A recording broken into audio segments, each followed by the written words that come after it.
साधुओं को देखा तो उनका सत्कार किया और पूछा कि उन्हें क्या दान चाहिए। तब श्री कृष्ण ने कहा कि हे राजन, हमें अपने लिए कुछ नहीं चाहिए, किंतु हमारा सिंह भूखा है, इसे भोजन करा दीजिए। तब राजा मोरध्वज ने अपने सेवकों से मांस की व्यवस्था करने को कहा तो श्री कृष्ण ने कहा कि हमारा सिंह केवल मनुष्यों के मांस का भक्षण करता है। राजा ये सुनकर एक पल को चौंके कि इस सिंह के भोजन के लिए किसी निर्दोष मनुष्य के प्राण वे कैसे ले सकते हैं, किंतु फिर उन्होंने सोचा कि दूसरे का नहीं तो अपने प्राण लेने का तो उन्हें अधिकार है ही। ये सोचकर उन्होंने श्री कृष्ण से कहा, ब्राह्मण दे, आप चिंता ना करें, मैं इसे स्वयं अपना मांस खिलाऊंगा। ये सुनकर अर्जुन उनकी दानवीरता से संतुष्ट हो गए, किंतु श्री कृष्ण नहीं। उन्होंने कहा, हे राजन, मेरा सिंह केवल बालक के मांस का ही भक्षण करता है।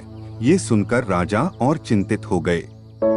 फिर उन्होंने सोचा कि शास्त्रों में पुत्र को भी पिता की संपत्ति ही कहा गया है। ये सोचकर उन्होंने अपने एकलौते पुत्र ताम्रध्वज का मांस उस सिंह को खिलाने का निश्चय किया। ये सुनकर अर्जुन सन्न रह गए।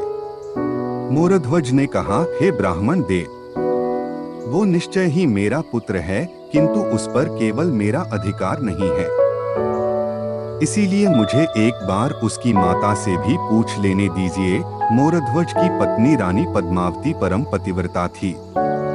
जब उसने ये बात सुनी तो उसने अपने हृदय पर पत्थर रखकर अपने पुत्र का बलिदान स्वीकार कर लिया। किंतु ऐसा करने से पहले उसने श्री कृष्ण से कहा, हम उसके माता पिता अवश्य है, किंतु उसके प्राण पर हमारा अधिकार नहीं है। एक बार हमें अपने पुत्र से भी पूछ लेने दीजिए। ये कहकर ताम्रध्वज को बुलाया गया।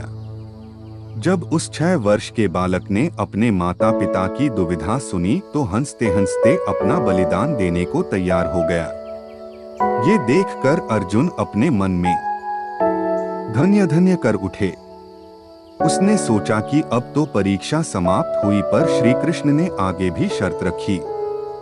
उन्होंने कहा कि हे महारानी, आप दोनों धन्य हैं और उससे भी धन्य है ये बालक, किंतु ये सुन लीजिए कि मेरा सिंह इस बालक का मांस केवल तभी ग्रहण करेगा जब आप दोनों स्वयं उसे काटकर उसे खिलाएं।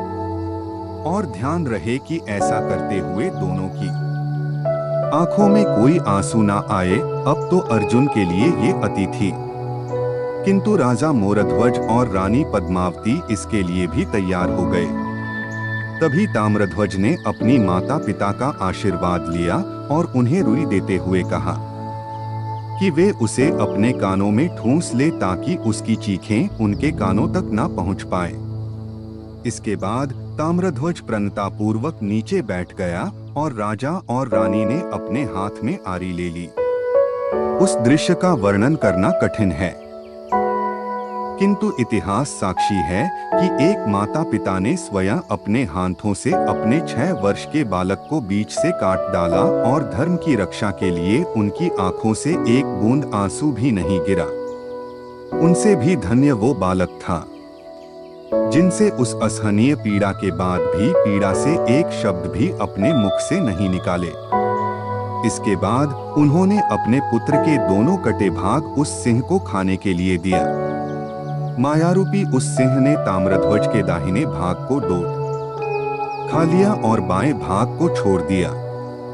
यह देखकर रानी पद्मावती की आंखों से एक बूंद आंसू गिर पड़ा।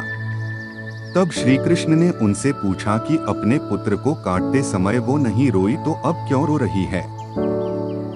इस पर रानी पद्मावती ने कहा, हे देव, मैं इसलिए रो रही हूँ कि नाम जाने मेरे पुत्र के किस पाप के कारण आपके सिंह ने उसका वाम भाग छोड़ दिया। ऐसा दृश्य देखकर अर्जुन की आंखों से आंसू निकलने लगे। उसका सारा अभिमान उन्हीं आंसुओं में बह गया।